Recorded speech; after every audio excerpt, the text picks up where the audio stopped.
10계명 중에서 8번째 계명이 되겠습니다. 도둑질하지 말지니라. 이 도둑질하지 말라는 것은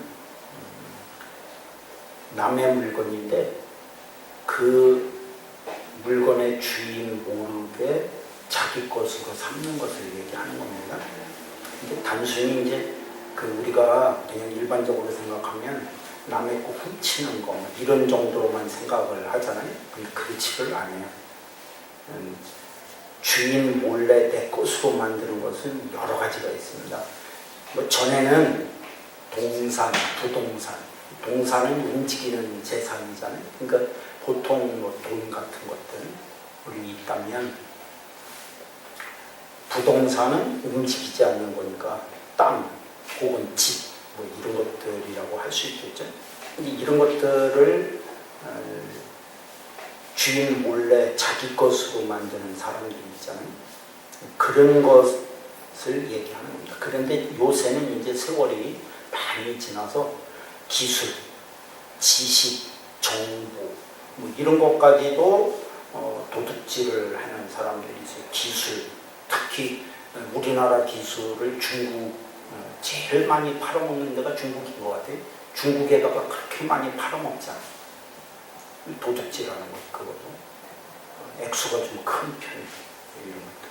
그 다음에 지식, 특히 이제 뭐 예를 들면 논물 표절 같은 거, 그것도 도둑질하는 거예요. 남의 지식을 내 것으로 이렇게 만드니까 그런 것도 도둑이라고 이렇게 볼 수 있고, 그 다음에 정보. 요즘 특히 인터넷이라는 것 때문에 정보가 많이 흘러다니고 있어서 사실 이제 지금 이미 벌써 넘치고 있는 거예요. 그전에는 없어서 문제였고 지금은 너무 많아서 문제인데 그 많은 정보 중에서 사실 나한테 꼭 필요한, 꼭 맞는 것을 찾아내느냐가 중요한 거지 있느냐는 거는 하나도 중요하지가 않아요. 근데 그런 것조차도 이제 은밀하게 훔쳐가는 것들이 있죠. 이제 요즘에는 돈도 정보를 타고 흘러다니다 보니까 비밀번호 이런 것들 알아내갖고 원래 돈을 빼가는 이런 것도 있어서 그래갖고 이제 뭐 그 개인의 정보가 요즘 아주 심각해지고 있죠. 여러분들 혹시 뭐 알고 계시겠지만 10월 1일부터인가 그래요. 10월부터인가 주민등록번호를 알려달라고 하는 거는 문제가 있는 거예요. 그래서 그거에 크게 벌금을 받습니다. 그러니까 정말로 꼭 필요한 것이 아니면 주민등록번호를 가르쳐주면 안 돼요.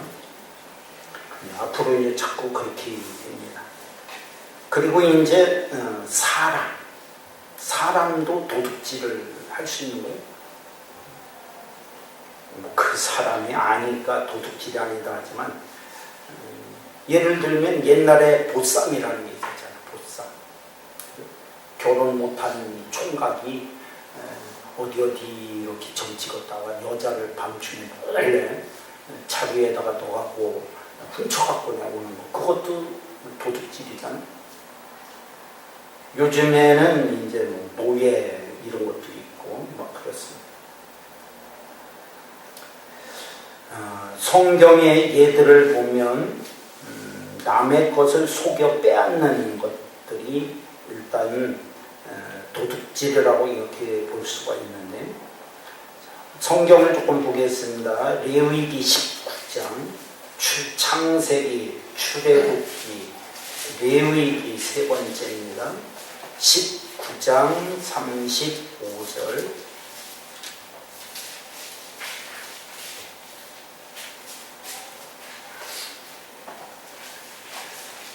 창세기, 출애굽기, 레위기 19장 35절 36절 같이 읽습니다. 너희는 재판할 때나 길이나 무게나 양을 잴 때 불의를 행하지 말고 공평한 저울과 공평한 추와 공평한 에바와 공평한 흰을 사용하라. 나는 너희를 인도하여 애굽 땅에서 나오게 한 너희의 하나님 여호와이니라. 무게를 잴 때, 양을 잴 때, 공평한 저울, 공평한 추, 공평한 애과, 공평한 힘을 써야 된다. 여기 힘은 우리로 말하면 물건을 특히 뭐 쌀, 보리 뭐 이런 음식을 특히 이렇게 재잖아요. 그런 것 이럴 때 만약에 이거를 속여갖고 취하면 이것도 도둑질.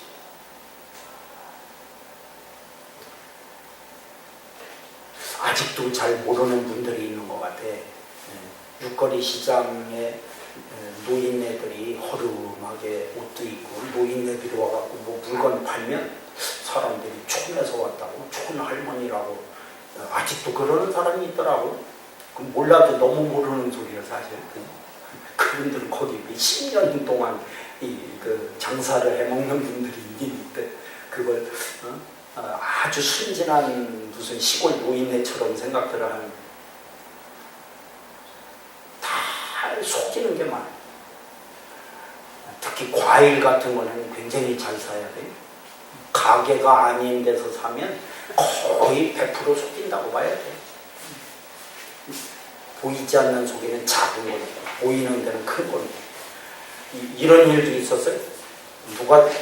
저한테 누가 선물을 한 것 같아. 제가 샀으면 가서 뭐라고 했을 거야 아마.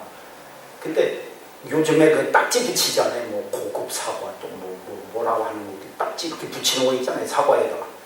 근데 먹으려고 뜯어보니까 다 전부 다 흠집 난 거에다가 다 딱지를 붙이는 거야. 흠집이 크게 나면 그것도 못하는 거지. 그 딱지에 들어간 만큼 고기를 큰 곡을 다 붙였더라고. 참 아깝겠지. 그죠? 많아. 정말로 어떻게 보면 별것도 아닌 것 때문에 못 팔아먹고 값을 떨어뜨리면 속상하겠지. 그러나 속이지는 말고 그것도 도둑질하는, 몰래 남의 것을 빼앗는 많습니다. 뭐 어떻게 다 일일이 다 얘기하겠어요. 그냥 제가 성경을 한 구절 더 읽어드려 보겠습니다. 아모스 8장 4절부터 6절. 가난한 자를 삼키며 땅에 힘없는 자를 망하게 하려는 자들아, 이 말을 들으라.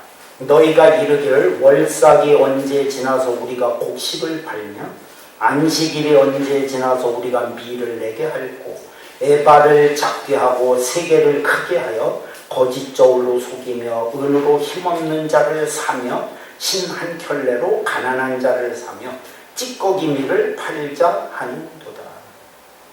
불쌍하고 가난하고 배고픈 사람은 그거라도 사다가 먹으려고 하는 그런 게 있잖아요. 그걸 또 이용을 해먹는 거예요. 그래갖고 속여 빼앗는 이것도 도둑질의 하나라고 이렇게 볼 수 있습니다. 여기 보면은 이제 그 사람도 산다는 말이 있죠. 은으로 힘없는 자를 사며. 한번 성경 보겠습니다. 신명기에서 24장 7절. 신명기 24장 7절. 신명기 24장 7절.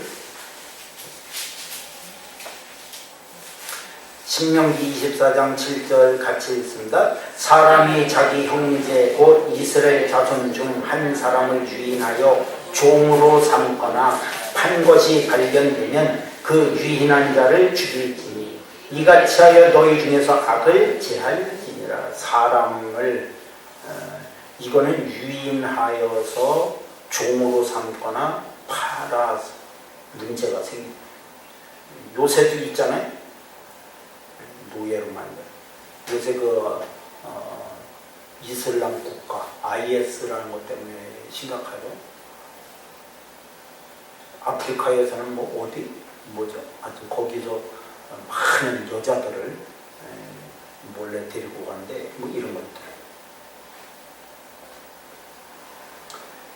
좀 전에 아모스 8장 6절에서 본 것처럼 은으로 또 사기도 하고 신 한 켤레로 가난한 자를 산다.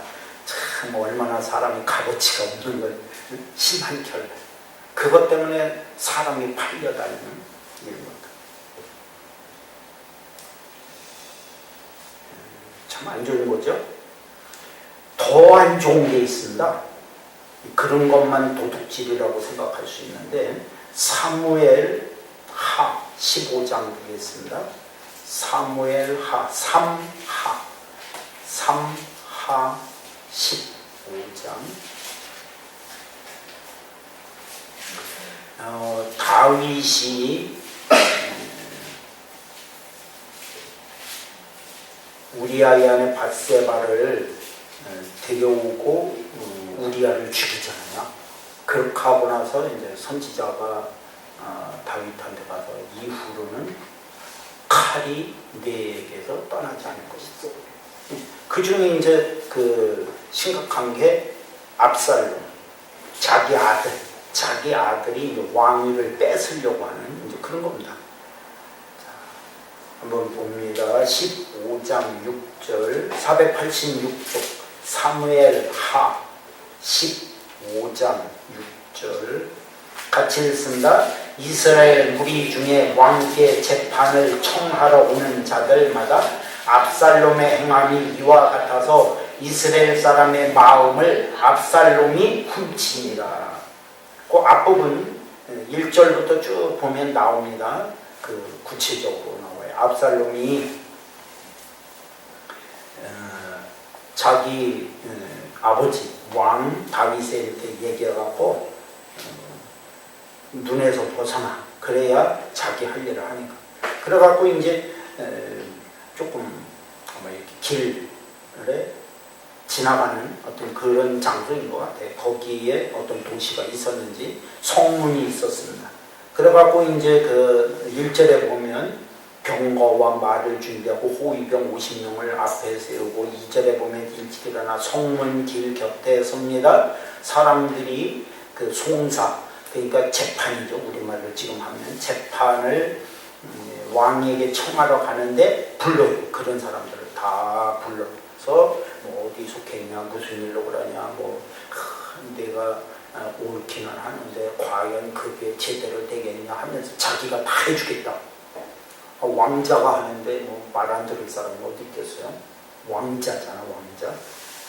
그러니까 그냥 이 압살롬한테 사람들의 마음이 막 쏠리는 거예요. 이렇게 해갖고 이제 사람들을 마음을 규합을 해갖고 자기 아버지를 내쫓고 죽이기까지 하려고 했으니까 그렇게 해서 왕이 되려고 지금 하는 거예요. 그걸 꾸미니까 성경은 이것을 뭐라고 말씀하냐. 심지어는 5절에 보면 감사합니다 하고 절을 하려고 하면 압살롬은 손을 펴서 그 사람을 붙들고 그에게 입을 맞추니. 그래서 이것을 6절은 무엇이라고? 압살롬이 이스라엘 사람의 마음을 훔쳤다. 이렇게 도둑질한 겁니다. 이스라엘 백성들의 마음을 도둑질하는 것이 바로 이 압살롬이라는 사람. 신약 성경에도 나와요. 로마서 16장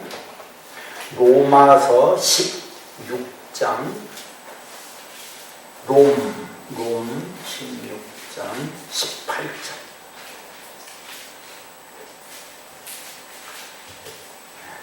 로마서 16장 18절 로마서 16장 18절 같이 읽습니다. 이 같은 자들은 우리 주 그리스도를 섬기지 아니하고 다만 자기들의 배만 섬기나니 교활한 말과 아첨하는 말로 순진한 자들의 마음을 미혹하느니라. 이것도 훔치. 마음을 훔쳤다. 같은 의미예요. 미혹했다. 이 미혹했다는 말에는 특히 요즘의 이단들이 교회 안에 있는 예수 믿는 자들을 미혹해서 빼가는 거 그런 쪽으로 많이 합니다. 그들은 하나님의 자녀를 뺏어가는 도둑. 말씀으로 말하면 그 도둑질하는 그런 것을 우리가 볼 수가 있어요. 그러니까 이게 그 가장 그 뭐랄까 좀 나쁜 도둑이 뭐냐면 사람 훔치는 거예요. 사람 도둑질하는. 요즘에 뭐 영전노예 얼마 전에 있었었죠. 영전노예. 영전에 특히 그 장애인 데려다가 그냥 시커 부려먹고 돈도 안 주고 뭐 이렇게 하는 것을 영전노예 이렇게. 그리고 뭐 이제 성노예 하니까 일본의 그 총리가 아니다 뭐 지금 또 이렇게 하고 있고 그러면서 또 대화를 하자 그러면 이게 대화가 참 되지도 않는데 이상한 사람이에요. 조금 하여튼 성노예 이것도 훔치는 거라고 이렇게 볼 수가 있겠습니다. 예를 들면 이런 거예요. 요한복음 10장 10절 봅니다. 요한복음 10장 10절 요한복음 10장 10절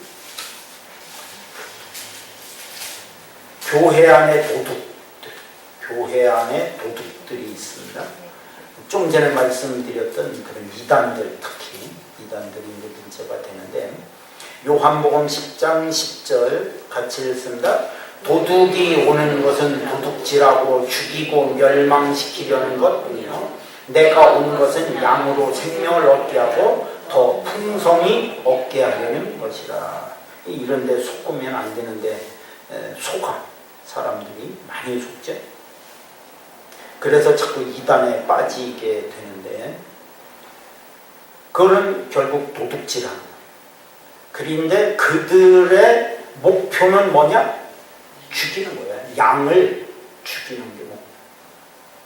일부러 죽이겠어요? 말려서 죽이지. 그냥 죽일 리가 없지.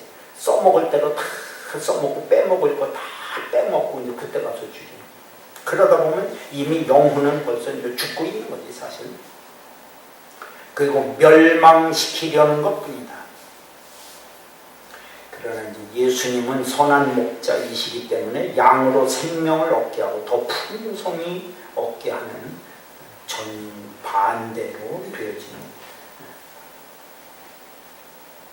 주께서 하시는 일과는 너무 반대의 상황이 도둑질하는 영혼을 도둑질하는 영혼을 도둑질하는 것은 엄청난 죄라고 이렇게 볼 수가 있겠습니다. 간 큰 도둑도 있어요. 성경에 그 아마 이 세상에서 가장 간 큰 도둑이 아니었을까요? 가룟 유다. 요한복음 12장 6절 예수님 바로 옆에서 도둑질을 했으니까 그보다 더 간 큰 도둑이 어디 있겠어요? 요한복음 12장 6절 요한복음 12장 거기 이제 1절부터 보면 나사로가 있는 데서 뭐 마르다가 있고 그 다음에 3절에 보면 마리아는 지극히 비싼 향유 나드 한 근을 가져다가 예수님 발에 붓고 머리털로 발을 닦고 그렇게 합니다. 그러니까 5절에 가룟 유다가 얘기합니다. 이 향유를 300데나리온에 팔아 가난한 자들에게 주지 아니하였느냐. 허비하냐? 예수님께 그런 걸 들어부어서 허비하냐? 6절 같이 읽습니다. 이렇게 말하면 가난한 자들을 생각함이 아니요 그는 도둑이라. 돈배를 막고 거기 넣는 것을 훔쳐갑니다. 예수님의 그 마음을 모르실 줄 알고 예수님 옆에서 도둑질을 하는 가장 큰 도둑이 가룟유다. 기가 막힐 일이죠. 그러니까 이미 가룟유다는 언제인지 모르지만 하여튼 예수님의 제자로서 처음에는 순수했겠죠. 순수했는데 어느 때부터인지 모르겠어요. 안 되겠다. 머리를 쓴 거죠 벌써. 예수 따라다니다가는 내 앞길 망치겠다. 이제 그때서부터 이미 벌써 마귀가 그 사람 속에 들어간 거야, 사실은. 갑자기 예수님을 팔아먹은 게 아니고, 이런 말씀 보면 그렇죠. 그러니까 예수님 따라다니다 보니까 사람들이 뭐래도 가져오고 뭐 돈도 가지고 뭣도 가지고 이것도 하고 저것도 하는데 그걸 또 하필 가룟 유다가 맡았어요. 그러니까 에이, 돈이나 빼먹자 이렇게 생각. 돈이나 빼. 지금도 교회에는 이런저런 여러 가지 문제가 많습니다. 작은 교회야 뭐 쓰기 바쁘니까 뭐 돈 때문에 문제가 생기거나 이럴 일은 별로 없겠지만 큰 교회들은 이 돈 때문에 참 시끄러워요. 시끄러워. 가룟 유다 같은 사람들이 교회 안에 있어서 그렇게 되는 겁니다. 그런 것들을 우리가 볼 수 있고, 그러면 그 결과는 무엇일까? 결과에 대해서 한번 봅니다. 고린도전서 6장입니다. 고린도전서 6장 10절. 고린도전서 6장 10절.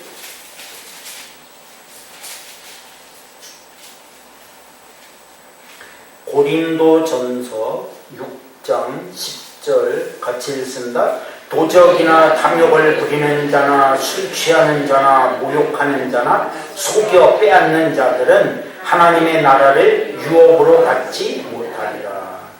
하나님 나라의 유업을 못 받으면 천국도 못 간다는 얘기고, 하나님 자녀가 된다는 것은 유업을 받을 자라는 말도 되는 겁니다. 상속자, 상속받는다는 말. 상속은 누가 받아? 자녀들이 받자.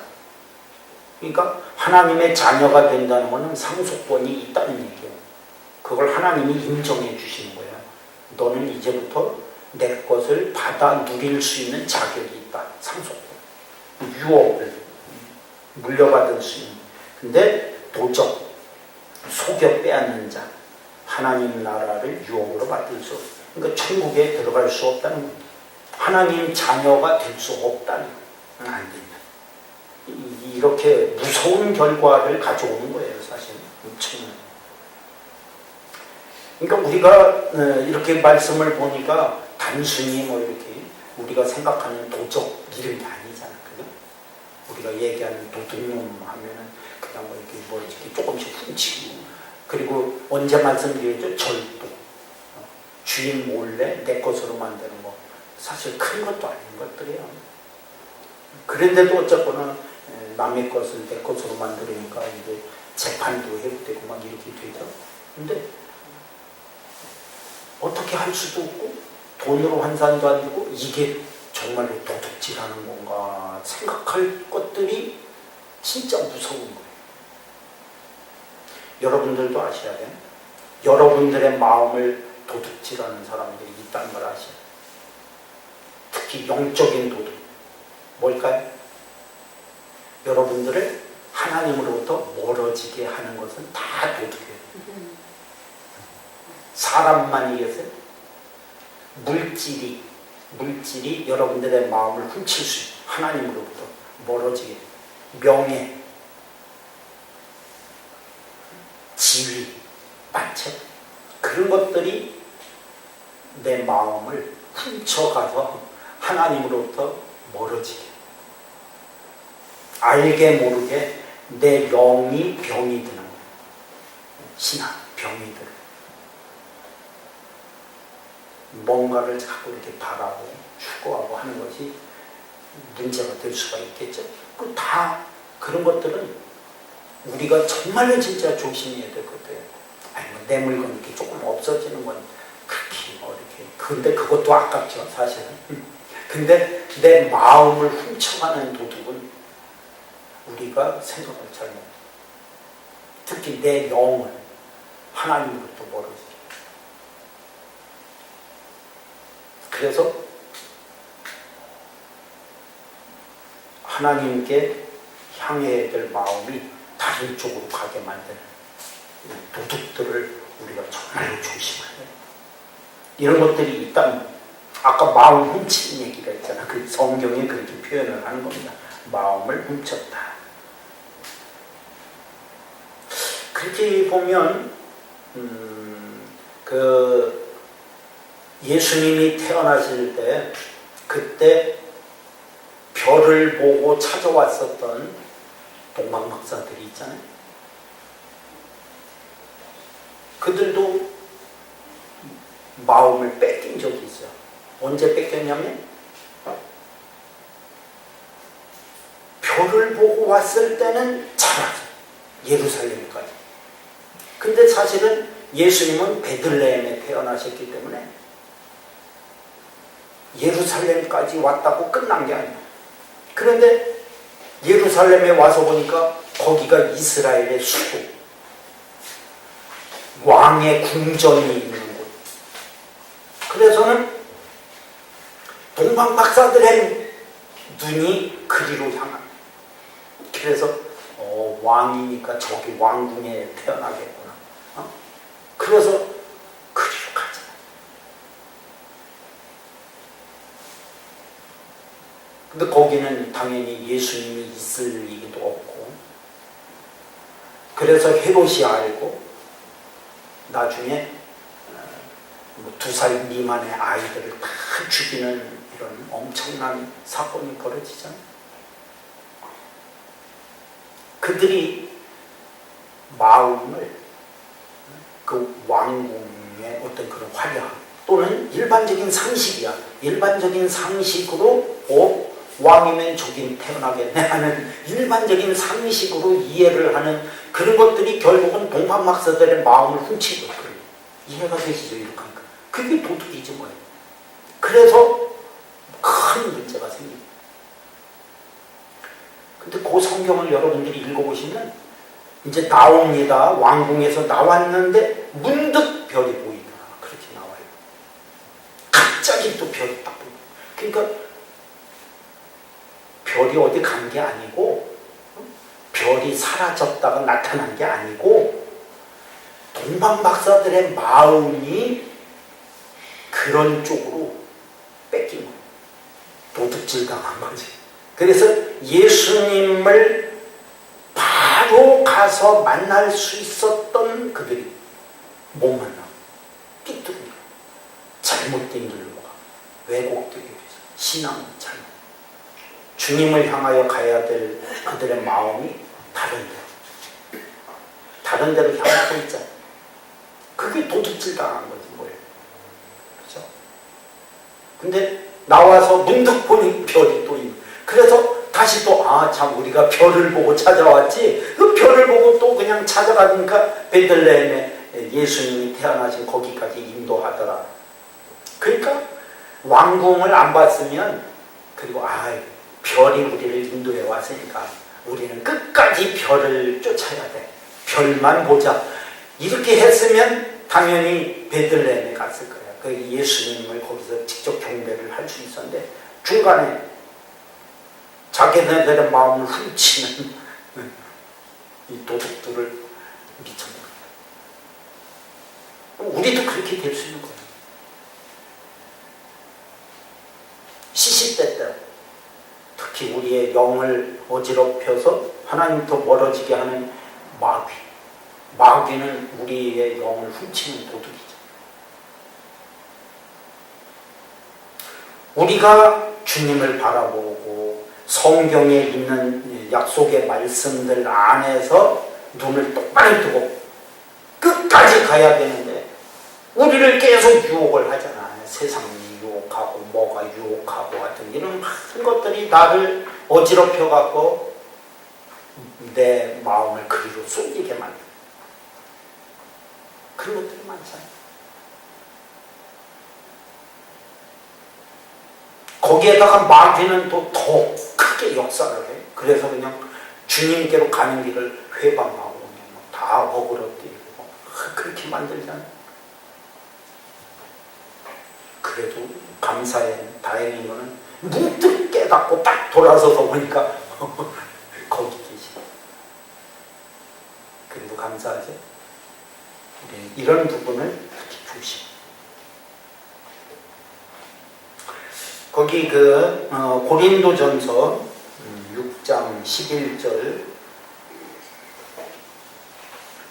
같이 읽습니다. 너희 중에 이와 같은 자들이 있더니 주 예수 그리스도의 이름과 우리 하나님의 성령 안에서 씻음과 거룩함과 의롭다 하심을 받았느니라. 그래도 하나님 나라를 유업으로 받지 못하는 그들 속에도 그래도 기회는 아직도 있는 거예요. 11절. 뭐 하면 됩니까? 간단해. 성령 안에서 씻음과 거룩함과 의롭다 하심을 받으면 다시 천국 백성이 될 수 있는 회개지만 한마디로 얘기해서 좀 전에 말씀드렸던 동방 박사들이 다시 문득 별을 보고 가니까 예수님을 만난 것처럼 헤롯한테 가서 물어볼 필요도 없는 거예요. 그냥 별이 인도하는 대로 가기만 하면 되는 거예요. 근데 그걸 못해서 문제가 생긴 거예요. 그냥 회개하면 돼요. 내 마음을 훔쳐가는 세상 것들이 마귀가 있다 할지라도 다시 주님께로 돌아 하나님의 길로면 문제는 해결이 되겠죠. 한 구절만 한 번 더 보겠습니다. 누가복음 19장 누가복음입니다. 19장 삭개오 이야기가 나옵니다. 누가복음 19장 1절부터 쭉 보면 여리고에 살고 있는 삭개오라는 사람 이야기가 나오는데 하여튼 뭐 무슨 마음이 있었는지 이 사람은 키가 작아서 뭐 보고 싶어도 못 보고 사람들은 예수님을 삥 둘러싸고 있고 그러니까 4절에 보면 돌 무화과 나무에 올라가서 예수님이 그리로 지나가는 이런 모습을 보게 됩니다. 예수님은 이미 벌써 삭개오의 마음을 알고 계십니다. 5절에 보면 쳐다보시고 삭개오야 내려와라. 오늘 내 집에 유하여야 하겠다. 그러니까 먹고 잠자고 그 얘기잖아요. 내 집에서 먹고 잠자고 하겠다. 그러니까 6절에 급히 내려와 즐거워하며 영접합니다. 예수님이 말도 안 하셨어요. 말도 안 하셨는데 삭개오가 이미 먼저 벌써 얘기를 하고 있습니다. 8절 같이 읽습니다. 삭개오가 서서 주께 여짜오되 주여 보시옵소서 내 소유의 절반을 가난한 자들에게 주겠사오며 만일 누구의 것을 속여 빼앗은 일이 있으면 내 갑절이나 갚겠나이다. 예수께서 이르시되 오늘 구원이 이 집에 이르렀으니 이 사람도 아브라함의 자손이로다. 누구의 것을 속여 빼앗은 일이 있다면 4배로 갚겠습니다. 속여 빼앗는 도둑, 속여 빼앗는 그것을 갚겠다. 그러니까 예수님이 구원이 이 집에 이르렀다.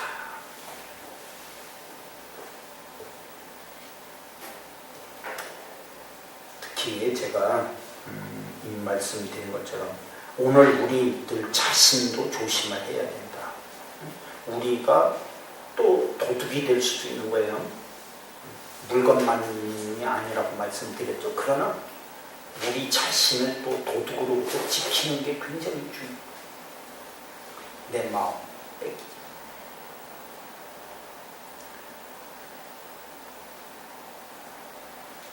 영적으로 특히 우리가 더 조심을 하면서 하나님께로 향하는 이런 마음, 믿음의 마음, 물론 성령께서 지켜주시니까 언제든지 돌아올 수 있고 하지만 하여튼 마귀는 특히 우리 마음을 뺏어가는 이 여기서부터 나를 지키는 일도 신실한 믿음을 따라 살아갈 수 있도록 되어야 지켜낼 수 있다. 사실을 꼭 기억하시기 바랍니다. 기도합니다.